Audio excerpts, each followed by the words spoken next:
Welcome to LCTA's panel discussion. I'm Marcy Grauer. I'm Heather Garcia. Shari Gawanter. Our first question for today is, why have you decided to run for superintendent, and what do you hope to achieve?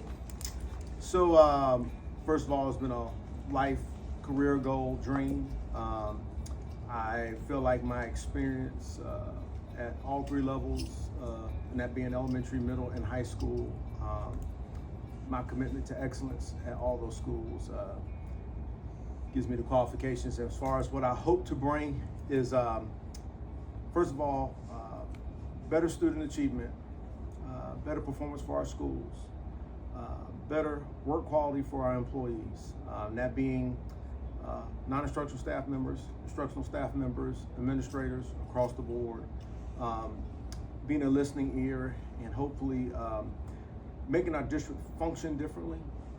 I've been in this district for 25 years, so I've now served under 3 different superintendents, and I just want to make it better, and that's the focus that I have.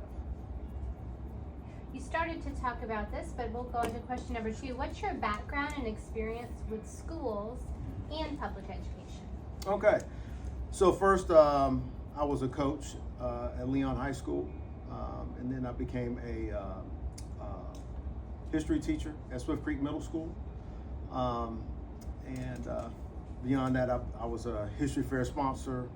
I became athletic director, won Teacher of the Year in 2003 at Swift Creek, and I'll tell anybody to this day still my favorite award that I won among my peers. I became Dean of Students in 2004.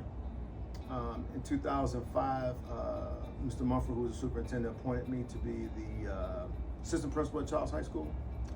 And then in 2007, I was promoted to a position which was called principal in transition, but honestly, you were still an assistant principal.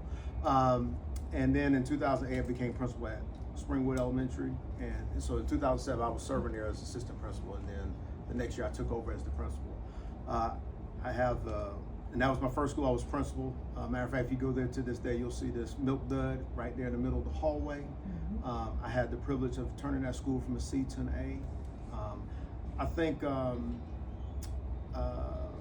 it was just, first of all, I did not ever see myself working in an elementary school until going into administration. And they just, they actually said, this is where you're going, this is where we think you could be helpful. And I'm forever grateful for having that experience. And then I was appointed to be principal at Swift Creek Middle School in 2009. And I was there for 3 years. And then I was appointed to be the principal at Charles High School in the summer of 2012. And I've been there ever since. Thank you. Mm-hmm. And of course, I forgot to mention, I've also been the president of the Florida Association of Secondary School Principals. So that actually is a statewide elected position. And I did that between 2018 and 2019. Thank you. Mm-hmm. What is your plan to address the teacher and staff shortages in our district, and how will you help to improve retention of highly qualified educators? Okay. Shortages. And feel free to ask us to repeat anything you need us to. Sure, if you just say that one more time, I want to make Absolutely, sure I can detail. tell. What is your plan to address the teacher and staff shortages in our district? Okay. And how will you help to improve retention of highly qualified educators? Okay. So as far as the shortages, first of all, we need to increase our pool, right? So that means, actually I can tell you this. So Dr. Watson, who's at FAMU, when she was actually over the College of Education at FAMU, when she came to town, I actually reached out to her. She can actually tell you, I was probably her first call in Tallahassee. But I was calling to let her know that we need to find a way to get other students outside that College of Education to become interested in education. Now, I'm the principal of Charles High School, and I was reaching out to her, but it was just that important because we need to grow our pool, right? We know that. But that requires us going to FSU, requires us going to Tallahassee State College. I'm not sure what's going on with Flagler, but I would still add them as part of the mix, and anybody else who's going to have candidates that are coming here. So we have to tell them that we have a great story to tell here in Leon County Schools. We've got great people to work with. our teachers as they develop and grow. One of the things that we really need to address is everything from the first one is overall pay. If I'm not saying that, I'm not being sincere. The pay needs to be better, okay? And we can't always wait for the governor to be the person to kind of initiate the growth in pay. Like, we need to look within our coffers of different ways we can increase pay. But we also need to look at the steps. So me also being a former classroom teacher, I can tell you, if you could look in our old contract books, there used to be steps. Okay, so if you worked from year 1 to year 5, there was a difference each year. If you worked from year 15 to year 20, there was a difference each year. Okay, even 25 to 30, there was a difference each year. And so those things, I think, really something that I always say to my staff at every faculty meeting when I start off, I say the words thank you. And I say thank you because the teachers did not have to come back. Honestly, teachers are actually one of the most marketable people out there right now in our economy. Just because all the different things that you handle, the things that you take on, and, we tell you do it with a smile on your face, right? So, but we need to meet that challenge. We need to, not only increase the pay, but make sure that there are steps put in between each of the positions. You don't want someone who is in year 10 who is mentoring somebody in the first year and they're making the same amount of money. I don't think that's right. We certainly don't have that among administrators, so why would we have that among teachers? Okay, I just think that's just being fair. And that would be across all the employee levels. That's just something that needs to be done. And of course, if this is, staff and teacher, it'd be the same thing. You throw incentive packages in. Like, one of the things that I've talked about is, if you could make, let's just say, you throw incentive packages like just attending school. If you're here and for, there are some reasons where you can't be, maybe we could work out, we could negotiate something. But if you're going to be at school, let's say above 95% of the time, there should be something there, because the more times that teachers are in the classroom, we know, number one, kids are learning more. No disrespect to subs, but that's why we hired the teachers, because they bring the skills and the knowledge to the classroom. So the more times we can have them in the classroom, the more kids are learning. But if we're not paying out for subs, we should then have some kind of bonus package put in there to go to our teachers. Okay. So we also need to look at things like, just being, good stewards. Like if you are a teacher and you're mentoring, or if you got other qualifications that you're bringing to the table, we should have ways that we're paying you. Now, as far as retention, so this goes to, we need teacher and leadership development. I say that sincerely. I'm in the system, and everything that I say, I am not absolving myself from that. All right. What I'm saying is that everybody needs development throughout the years, and we need conversations about how do we talk to people. How do we talk to people in stressful moments? I was here back in March talking to the Lesbian Union, and that was probably the number one thing that they discussed was how they were being treated, right? So a lot of times people are given leadership positions, given the keys, and we really haven't discussed with them, how do you do it? How do you model those behaviors? Just having a title doesn't mean you know how to do it all, right? It's the treatment of people. That's your number one way that you retain people. Now, of course, I was talking about the steps.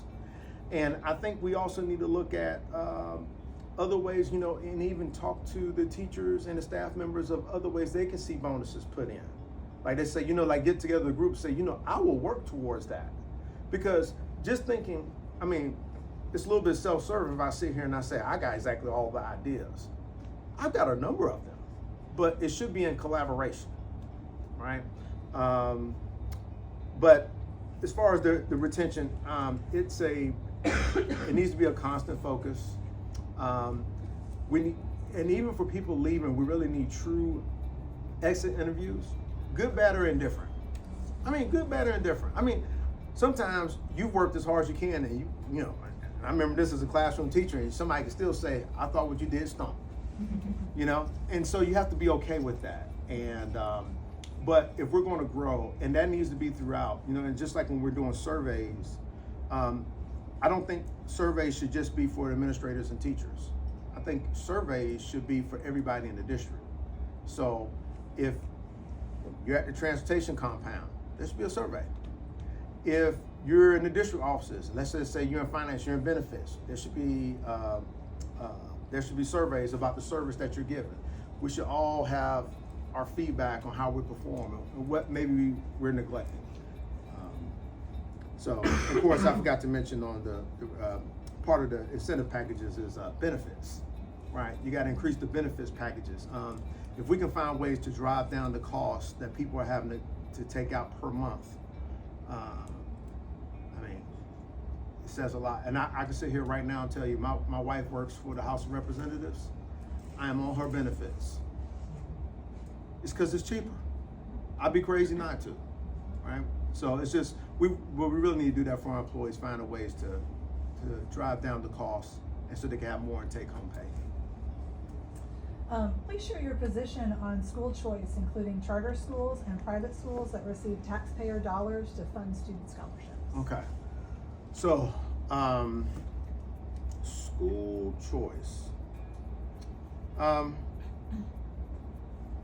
So first of all, you know, I'm going to always believe in our public schools, right? Now, we're here in the state of Florida, so, you know, charter schools have been around for a long time.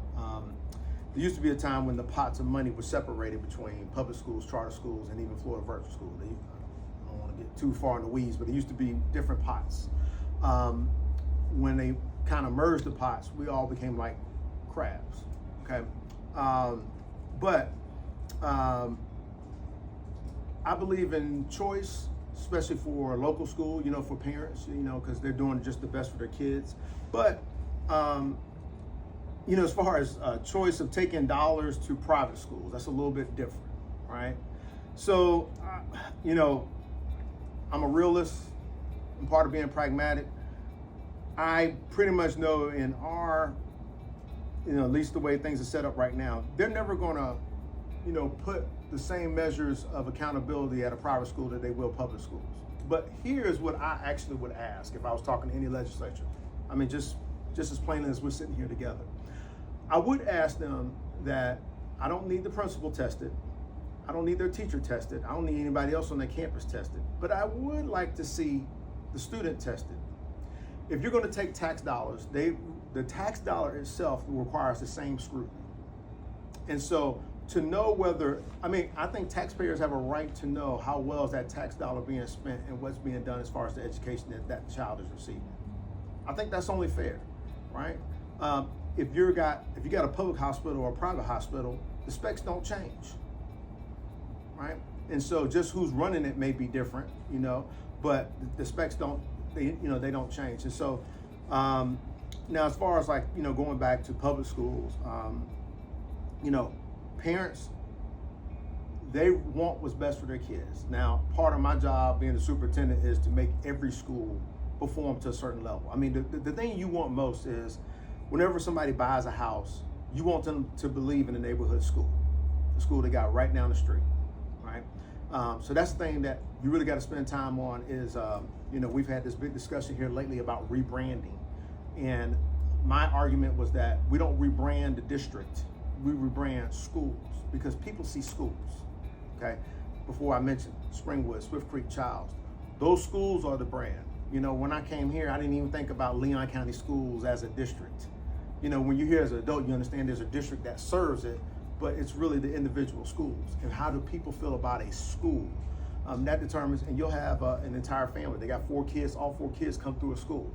And they individually are tied to that school. You'll have others who say, I don't go to this school because, and then they'll give you a list of reasons why. And so you have to work to fight against those, sometimes perceptions, sometimes it's reality. But you have to work towards that. So I don't fault anyone for wanting school choice because our kids, they only grew up once. But I'm going to fight for public schools to make sure we're in the most marketable position and know that we're the best choice. I mean, I think about it when you look at our ability to have National Merit Scholars and the artists and you know, the athletics. I mean, all the opportunities are with us. All right, while state legislators have an important role in deciding statewide education standards that guide instruction, do you believe that these same elected officials should be directly involved in influencing what school district curriculum, materials, and instructional resources are used in schools locally, or should this decision be made by superintendent and school board? Oh. So curriculum. So let me just say this. I'm as a history teacher, right? Legislators make law, right? The executive branch is really responsible for the implementation of that. So the curriculum should be, you always start off with the state because we're a state system, but you still need to have local control, right? So what the state should do, and this is a model that's been around for a long time, is that they kind of give you the different things you can look at, and then a local district can say, which of these do we feel like locally do we feel like is going to best help our kids to learn those standards? And I know there are some legislators that feel like, we need to get into everything, but that's what you have a superintendent, that's what you have a school board, that's what you have voters for. We have different avenues for parents to participate, to give their stamp of approval on books that we decide to use in our curriculum. And so I just believe that, local control should be that, when you have a centralized system, they really can miss the mark on a lot of things that are important to a local district. Please share your plan to collect input from and work with parents and employees in making decisions that affect our schools and community. And would you be in favor of hosting teacher focus groups to build relationships and hear concerns at least once a semester? Okay, so let me hear that first part again. It's about how, collecting input. Please share your plan to collect input from collect, form, and work with parents and employees in making decisions that affect our schools and community. Okay. So first of all, this should be ongoing. I mean, even the whole idea of just twice a year, you really should be collecting input every day. I mean, it's not a day you're not taking in input, but what I would like to have, and I'll even name it, we used to have something called community conversations, but they should also be driven as far as sometimes they should be parent focused, sometimes teacher focused, staff member focused. And yes, you should be willing to have these discussions all the time. I don't know how you run a successful school district, state system without having input. I mean, people try, but it's best to have input. Myself as a leader, I cannot see everything. I don't even pretend to see everything, right? It's just like when I go into a calculus class. I haven't taken calculus in a lot of years, too many years to count. And I respect that teacher and what they know, right? So I'm not going to dictate everything. I need to hear from them. So you need pathways that people can give input without feeling like, am I going to be ostracized later by my leader, right? Because the feedback may be, just like I'm running the building right now, there could be somebody that's like, man, I need to say some stuff about him, right? And they need to be able to say things without retribution being on the other side of it, right? And everybody doesn't want to give their input always on the computer. Sometimes, I mean, just like I was mentioning before, I came here with Lesba, and a lot of them, they just wanted a chance to get it off their chest. They just had a lot of things they wanted to say. Yeah, right. But It's been serious. yeah, right. But it's important that the information that we receive is taken down and that it's given back. Actually, let me make sure that we capture the things that we said, and then it holds me accountable. Did we work on these things? Because, and also, when you have these teacher focus groups, one of the things is that they are there to help. I mean, I've been on the negotiating prior to December of this past year. I've been on the negotiating team, I think, since like 2008, 2009. I mean, it's been a long time that I've been on there. as a former teacher and somebody who has worked with teacher, I have not found teachers there who are just there trying to sabotage the process. Like I just haven't found that. So like we should be sitting down and look at teachers or even staff members as collaborators trying to find solutions. I mean, even when if we're going back to even COVID, like just dealing with it, like my teachers were great. They came up with solutions that we were able to work on campus. Like I wasn't gonna make all these decisions on their own. I mean, like everybody had their own fears and things that they needed to say to help us get through that. And we're just, as a district, we're not gonna get there if everything has to come from me and I'm just dictating everything, we're gonna miss on a lot of stuff, so. Education unions have an important role in supporting school employees. What do you believe the proper role of the union should be in working with the school board? As a school board member, how would you work with the union? So, in historical framework, unions are important. I mean, everything from your bereavement, maternity leave, all those things did not come from management. Somebody could tell you that, that's not true, right? Somebody as an employee said there is a benefit, there's a need that we need to have in order for us to work for you or be in better work conditions so we can do more work, right? And so I feel like unions have a role. They always do. People need a voice, they need somewhere to go to make the system better.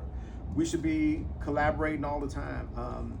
I have made it known to many members of your group. To me, I think it's not right to go into a work year and you don't know your work conditions or your pay. Now, there are extraordinary circumstances sometimes where you're just having difficulty getting to the bottom line, but my goodness, you should be able to know that going in. I mean, it shouldn't be April or May before you know it, and then we're doing a retro. That's just standard.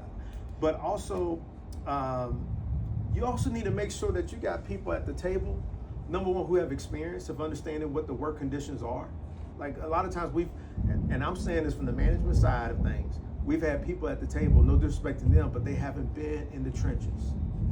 So that means, really your leaders who have been principals or who have dealt with teachers, right? And then of course you've got your seasoned teachers.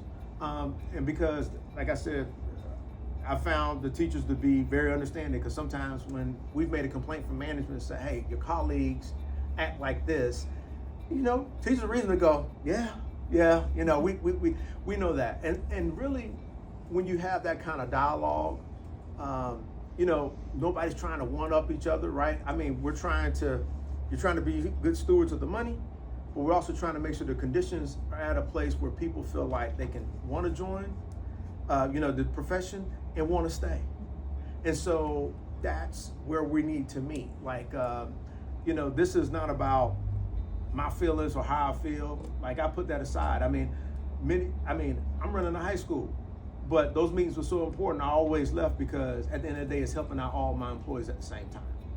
So yes, I'm always going to hope that there's somebody there who's going to be advocating for the employees, because just doing it through me is actually not fair to them. As much as I even can sit here and say I absolutely am an advocate for the employees, you still need to have your own separate advocate outside of me.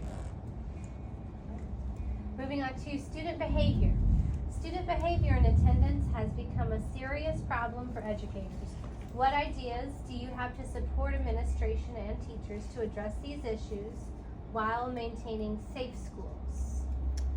Well, that's a loaded question there. All right. Behavior in many instances has been rough across our schools, and if I said anything different, I'd be telling you a story, right? So one of the things is we need more boots on the ground. Okay, we need more non-instructional staff to help with that, because a lot of the burden has been placed on teachers. Y'all get out there and you break up fights, and I'll be honest with you, I try not to have my teachers have to do that. Okay, because to me, your most important focus is the teaching and learning. And every time we put something else on the plate, it takes away from that. That's not to say you don't help. You absolutely help. But the second thing is that we've got to find ways of finding positive incentives on our campuses. And this goes back to our teacher and leadership development. We've got to understand what's the ways in which referrals are written, and then we got to understand the ways in which referrals are processed. All right, so that's not a blame game. That's getting it better game. All right, so for example, if a kid messes up the first time, we go through the whole thing. We call home. There's a whole process of things, and I only say that like when I'm talking to my teachers, because if I call home and there was never a call for the parent to intervene to correct the behavior, unless it's something super egregious, right? There's certain super egregious things that it doesn't matter. You're going to go to the office no matter what. But the parent wants to know, well, how come I didn't get a call? So we don't want me as the administrator being the first call, right? But on the teacher side of it, they want to know, if I go through those things, what are you going to do on the other side of it when I finally do turn in that referral? Is it just going to be thrown back in my face and ripped up? Okay. And we really need to discuss what are the reasons that, how's the process work? And this is not to just stick a kid or give it to a kid. It's saying, I've exhausted those things to try to help them. I've tried to intervene. And now it's on you, the administrator, what you do. And then are we being consistent, right? Like if kids aren't getting consistent punishment, that is also something that could be very aggravating to a teacher. And I'm only saying that as a former teacher myself, those things would be aggravating. How long does it take you to process a referral, right? If I gave you a referral yesterday and then now it's next week before the referral got processed, that's unreasonable, right? Because we need it done as quickly as possible so that we can work on correcting the behavior. So we need established criteria for the teacher and also for the administrators. And that's why I go back to the teacher and leadership development. It's on both sides. But we need to be talking to our parents too. What's the expectations that we have for kids when they come into school? Okay, we don't just let things just go and it's not just free for all. No. We got some rules when we come in here. And if you do certain things, like I always tell everybody has a right. It's like the Statue of Liberty. Everybody has a right to come here to school. It is a privilege to stay. It really is. It's a privilege to stay. And we want everybody to stay. But when it comes to a certain time and you are a danger to the other students, then we have to work to get you out. And so, now as far as attendance, and just like with behavior, you need positive incentives too. So, we do a lot with positive incentives with grades, but we also need positive incentives when it comes to attendance. Trying to get these kids to come to school. We also need to work. We got to have some conversations with local law enforcement, some of the agencies, even some of our legal system as far as, we have compulsory attendance and we have to find ways to get these kids into school, right? I can have teachers show up, and I was talking before about getting teachers to be there for 95% of the time, but if the kid is not there, how's the teacher supposed to teach them, right? And teachers feeling that pressure because they're like, if I don't get this kid to move, I don't get them to get to a certain achievement level, there's this angst that they begin to feel, and if they don't have the kid in there, and so we have to work to get them in school, and that means having some tough conversations with the family. We used to have a position that I would like to bring back, something we used to call a student case specialist, and what they did was they went out into the community, and really their job really was the work after hours. And so, in the family, there's a patriarch, there's a matriarch, there is somebody who runs the family. When you have a kid and they give you, and you're looking up a kid and they've got their emergency contact, they may have 6 different names on there, right? It may be number 6 that actually is the best one to call. That, though, is information that you need to get to the teachers. And teachers are not always going to know that offhand. And that's not saying we're disrespecting parents. No, we're saying who in that family pulls the strings? Who can get that kid to respond? Who actually can talk to the parent and get them to be more present in the kid's life to help them turn around, right? Because this is a whole collective thing. I mean, I can do my part during the day, but if we don't have that part that's done at home or on the weekend, it makes it really difficult what we're trying to do here in school. So we just have to have a more robust focus on helping these kids get into school, behave while they're in school, do it positively, because I don't want to be in statistics. I don't want to hear about them in the newspaper. And it's always sad. I mean, it's hard if you haven't been a teacher and one of your former students hasn't ended up on the news. You just, you say, there's just so much potential that they could have been doing differently than what they have chosen to do in that life. Thank you. Yes. Completely different direction. Okay. What are your views on how to best provide FAPE, a free appropriate public education, for ESE students or students with disabilities within Leon County schools? And do you support smaller class sizes and caseload caps? Why not? That was a lot. So, can you do that one more time? That was good. Good one. 100%. What are your views on how to best provide FAPE, which is free appropriate public school education, for ESE students or students with disabilities within our Leon County schools? Do you support smaller class sizes and caseload caps? Why not?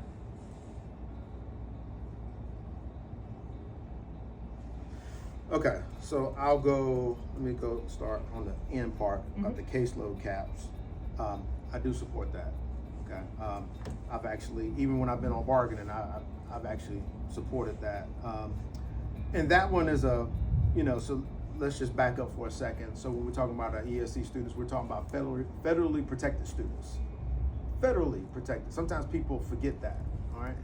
And as I'm talking to teachers right now, this is a conversations that a lot of times we have to have just even with our general teachers. Because one of the things that I'll hear, and this is for administrators to understand too, they'll say, well, I'm not an ESC teacher. That's like me saying I'm not an ESC administrator, right? Everyone is. Sometimes we forget that. Everyone is. So I'm an ESC administrator, you're an ESC teacher. We have those whose specialty is ESC. And we do lean on them because of their specialties and the strategies that they know. So yes, I'm in favor of caseload caps. Now, that also needs to be negotiated among us, so that we, don't strip the funds, but it really needs to be done because some of the caseloads between schools is pretty abhorrent. I'm just being honest. I know a number of different teachers and it has been expressed out loud. And I don't know. I mean, on top of that, the amount of paperwork that the teachers are having to do, and if you guys have ever had a chance to review an IEP and see the amount of paper, that work that's in there, it is equivalent to being an attorney. And I think we have to respect that. Like, their work keeps us out of DOE manifestation meetings, which are no fun. And so we have to honor that. Like, if people are doing the good work to help protect the institution, then the institution needs to do its part to protect them. Okay? Smaller class sizes, you always want that. It's just whether within reason. I mean, just trying to make the numbers work. But also looking at it by school sites. I mean, as far as like giving extra staff and whoever needs it. I mean, just understanding those things. So let me say this, when it comes to ESC, one of the things that I have felt like we need to, and this is Leon County Schools needs to do a better job, and I'm just saying that for being in the district a long time. There's been different directors, superintendents, so forth. The district in going into meetings should both be an advocate for the parent and a supporter of the school simultaneously. Let me say that again. You should be there to support the parent and be an advocate for the school, all at the same time. A lot of times the parent comes into the conference and they really don't know a lot. They don't even know what their rights are. And one of the things that we really need to work on is having them know what their rights are before the conference starts. Because if you're waiting till when the conference starts, the papers you get are like this. They're not gonna be able to read through all this and be able to properly advocate for their kid. So we need to work harder to make sure that those parents understand what their rights are beforehand. And that means a lot of meetings before we get to the actual conference so that the parent understands what their rights are. Okay, I say that on the front end. The second part is, how do we advocate, how do we help the school, right? Which means we need to make sure that we have people who, when supporting the school, if they haven't been inside a classroom, they've been known to be somebody who is an advocate for those who are in the classroom. because what happens is teachers get really upset, like you haven't heard what I had to say. We had this conference, and this is not going to be helpful for this kid. And so, because everything that we're doing in that conference is we're putting in strategies that are going to help these kids be able to perform and to do better in school. Sometimes it's behavior skills, right? Sometimes it may be attendance. It may be, it may be different functions and skills as far as their academics. But whatever it is, we're relying upon our teachers. And many times our teachers don't feel supported in the way that the meetings go or the way that the dialogue happens. And so we need to make sure that we have people who are supportive of everyone. So supportive of the parent, supportive of the school, helping us come up with solutions. I think that's just, in meeting the needs of an ESC student, they have the ability to achieve just like any other student out there. They may have some difficulties, but our idea is how do we help with those difficulties and how do we help them succeed? And so as far as and me as a superintendent, I will put people in place and make sure to have folks who are advocating. And like I said, on both sides of it, parent, teacher, even admin, just advocating and just making sure that everybody understands and that this is not we're not making decisions in a silo, we're making decisions as a collaborative team. Hey, Mr. Burgess, this question comes to us from one of our members. Okay. Critics have raised concerns regarding reports of an ethics violation in your past. How do you respond to these concerns? Additionally, given your long-standing involvement with the system, some worry that electing you might perpetuate a good old boy network within Leon County Schools. What measures will you take to ensure transparency and prevent such a system? Okay, that's a fair point. So I would first say, I would encourage anyone to go back and read the transcripts of everything that occurred, okay? As I say here, in 25 years, matter of fact, even the judge said, I don't tell stories, I don't make things up. I was paying teachers for the work that they did. I'm gonna say it again, I was paying teachers for the work they did. Number two, I didn't break a policy or a procedure. The procedure that they had didn't even apply to teachers. That's why I said, look it up, okay? I'm just gonna tell you, I just find it very strange that what was brought forward, and when I know of other situations, I was given 2 weeks. If you go ask my teachers, and I challenge you, go talk to any of my teachers, I don't mistreat, I try to take care of them. I would do the same at the district level, which is I follow the rules. I've always been known as a rule follower. And so I was very disappointed that it came to that. I mean, I don't think it's right here in this interview to go into all the details, but if anybody ever wants to ask me at any time, I will certainly go through the discussions that I had with the district, and they had nothing to do with school kids. All I know is that I had done the same things I had done every other year, and that was paying teachers for the work that they did. And you pay teachers, and it was work beyond the classroom. It wasn't their classroom work, this was work beyond the classroom, which the leaders, there have been 3 leaders in my building, and they've all done it the same way. And so I didn't make up some new thing all myself. But as far as being a superintendent, I will follow the rules. First of all, I'll be a constitutional officer. And so no matter what the rules and laws are, I will always follow it. And I stand by what I've done. I stand by the work that I have put together, by the way I've treated employees over all the time in the different schools.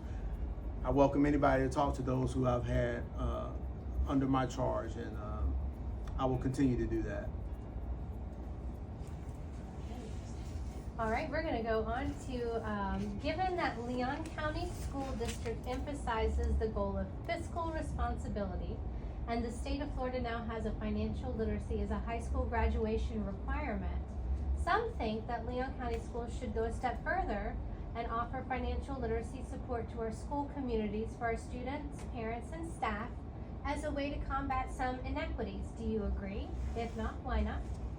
And if so, what are your thoughts on a fiscally responsible implementation of such an effort? So, that was a lot. Okay. So let's go to the first part about fiscal impact for the community. right? I think we can always help parents, just like when it comes to literacy, like we help out with parents. Even ESOL, we help out parents. So there's nothing wrong with Leon County Schools helping out. I think it's a different matter when we say that the responsibility falls on Leon County Schools, because our first responsibility is to the students.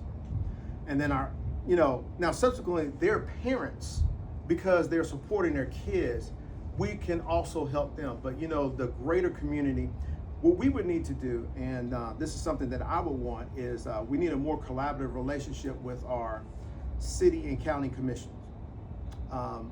City and county commissions should be a standing appointment on school board agendas, and then the school board needs to be on the city and county commission agendas. Even if we say, we go there and we say we don't have anything to add to the meeting, but we need to be collaborative. Now, as a city, or even as Leon County, if all of our citizens were more fiscally responsible, that's a good thing overall. And so I feel like that needs to be more of a collaborative approach between those agencies. Now, as far as like I want to get the rest of that question. I want to make sure I got that. Can you tell me that again? Sure. What are your thoughts on the fiscal implementation of such an effort? So yeah, it was just, I'll read the whole thing again. Yes, ma'am. Given that Leon County School District emphasizes the goal of fiscal responsibility, and the state of Florida now has it as a financial literacy as a high school graduation requirement, some think Leon County Schools should go a step further and offer financial literacy to support our school communities for students, parents, and staff as a way to combat some inequities. And do you agree? Okay. And actually, there's a part I just wanted to make sure I got that. Thank you for repeating that, because there is an important part, especially for our students that are going out. So one of the biggest barriers that kids have out there is debt. Okay, and debt can be, you can come from a poor home, you can come from an affluent home, and you can end up in debt. And a lot of this is because people don't know how to manage a budget.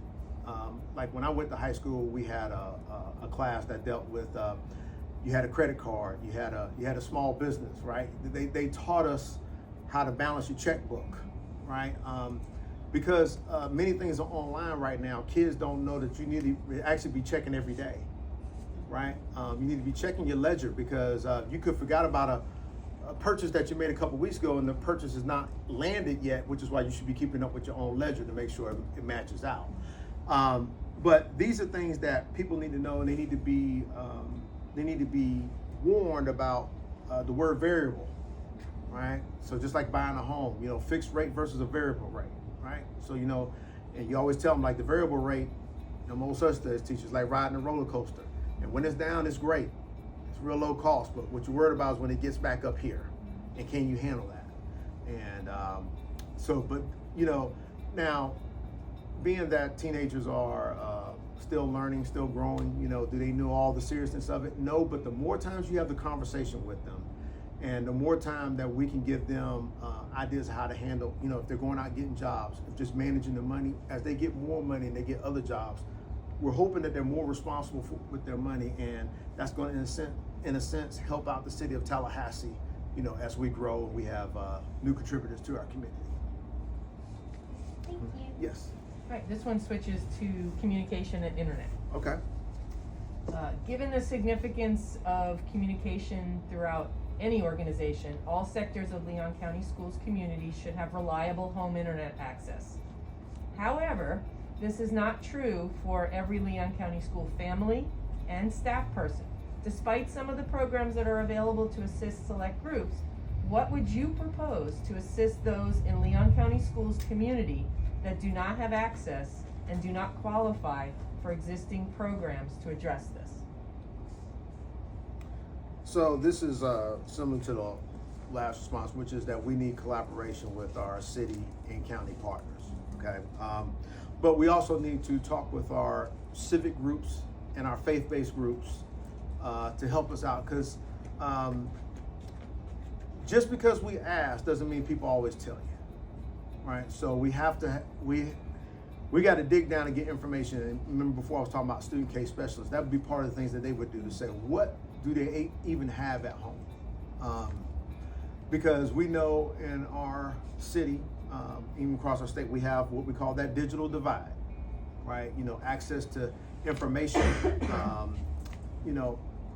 access to resources and so forth, because we know that the more that we can provide this, the more that it can increase the potential of what kids can learn, what kids will have access to, especially during times like right now, during the summer, right?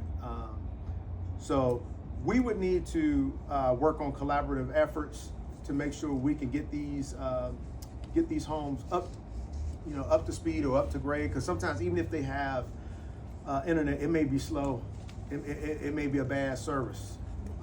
What can we do there? That also means having conversations with the city and county commission about, are the towers even working? I mean, I could just tell you that we have certain residents in certain parts of the county, at least where I serve, when you go out certain into the rural areas, your call will drop. There will not be a call. And so you have to worry about even your emergency needs at that point. And so those are the things that we need to respond to. But, if we just look at it from a school district perspective, that's a good one, but I'm also looking at it from an emergency perspective. And like I said, access to resources. So like I said, it's a collaborative approach. Definitely as a school system, I would want to be in the forefront of how do we help provide those things? How do we install that? Can we come up with programs? But also getting those partners to step up and say, we need you to provide that. That also means going out, getting grants. You got to go secure funding wherever you can to help provide those things. What is the one piece of legislation that you would propose for the upcoming legislative session? And how do you plan to build relationships with our state legislators? Okay. So let me do the second part first. So I think one of the things in establishing relationships is to be respectful but be tactful. Right. So I've had a chance to have those relationships. As I said, I was the Florida Association of Secondary Schools principal. So I've had conversations with legislators, and sometimes, many times, you would talk to them and they may have actually been clueless about education, but they were still holding an awesome position. Right. I could just sit in there and go, oh my gosh, you don't know anything about what we're doing. But them or an aide in the office, because that's one of the things I always talk about, is that sometimes in the representative's office or state senator's office, they may have someone in that group who handles education bills. And so you should always speak tactfully with them. Understand their perspectives, but also understand what you need. And there's a way that you speak to folks, understanding that maybe we don't even see things eye to eye, but I've got to find a way to meet there to get some changes, some movements on things that we need. One bill that I would want to do right now. So probably,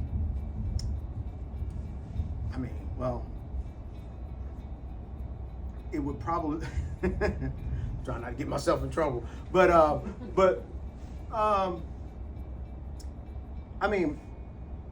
course it would be, number one would be the operation dollars.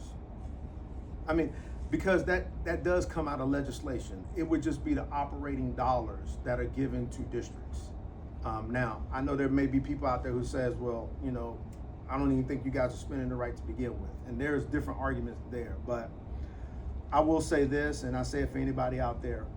I believe in a strong national defense. I think our strong national defense helps us be a free country and gives us all the amenities and freedoms that we have. But if you don't have brains behind that national defense, I don't understand it, right? Like people talk about all the time, and I'm a son of a veteran, okay? And people talk about national defense all the time, but I spare no expense when it comes to education and what kids need, because their minds are going to be the future. So your future astronaut, your future scientist, your future doctor, right? Even your future soldiers, because they're doing high-tech warfare now. They have to have the ability to think. And the more that we have that they can think, not only provides things for us, but it also provides opportunities for them. So it would just be like really making sure that we have money for the overall budget, but also there's a part 1A there, which is we need some of our security measures are unfunded mandates, and we actually need the money to do those things. Like, I think the most important thing that I do every day is make sure that my kids are safe and my staff is safe. But we don't have enough to do the things that were required. I mean, like, you know, I can remember years ago, the same campus that I'm working on was wide open, right? So now our campuses are closed down. We gotta have staff members in certain places.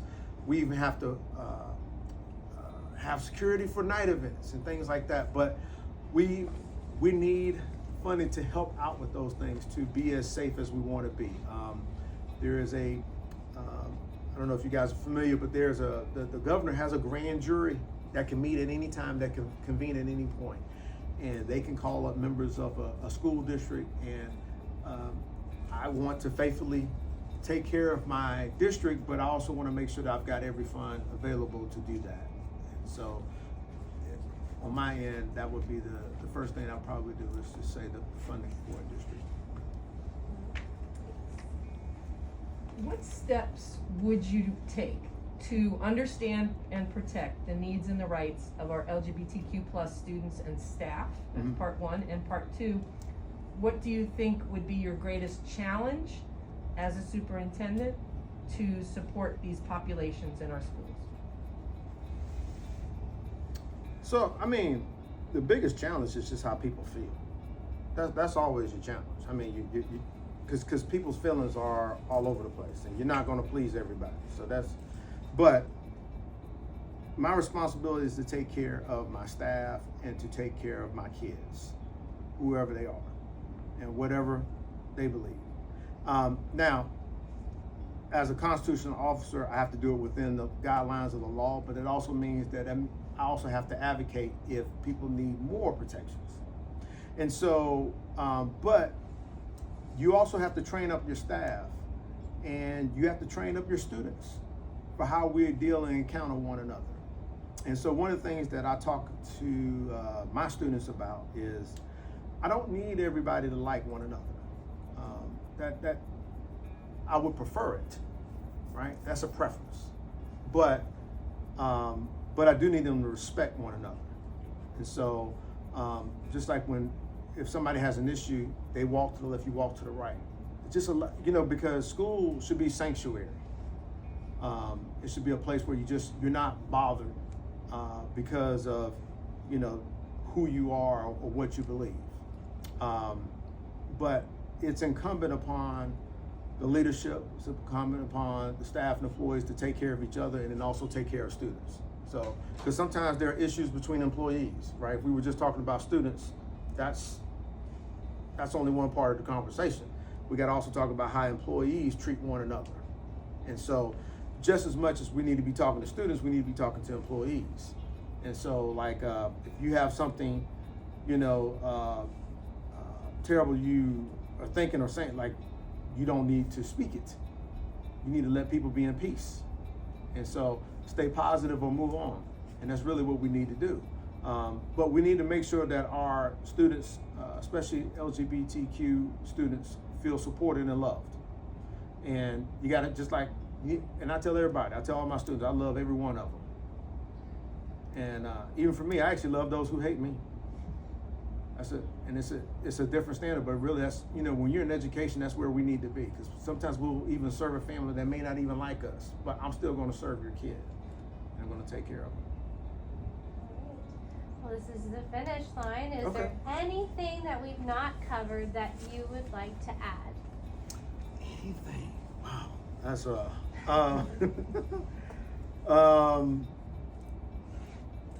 one thing I did not say in me running a district is that, first of all, just in thought, I will have a different team, okay, of leaders. And that doesn't mean like I'm just trying to get rid of folks. But we need folks with different ideas, different ways of handling management, and different ways of supporting our principals, who then support our teachers and support our staff members.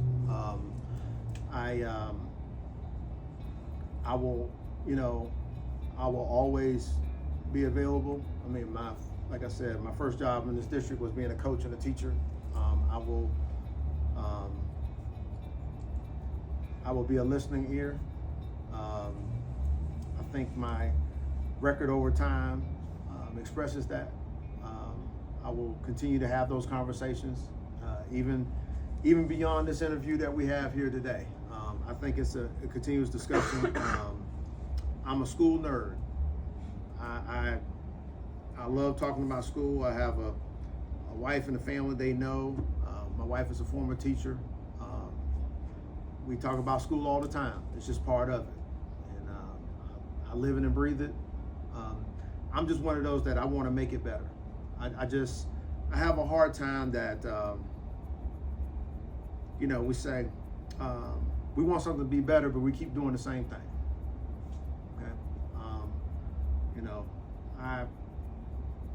You gotta operate differently, and you have to inspire people differently. You have to motivate differently to get different results. And we don't have the same kids that we had just even 5 years ago.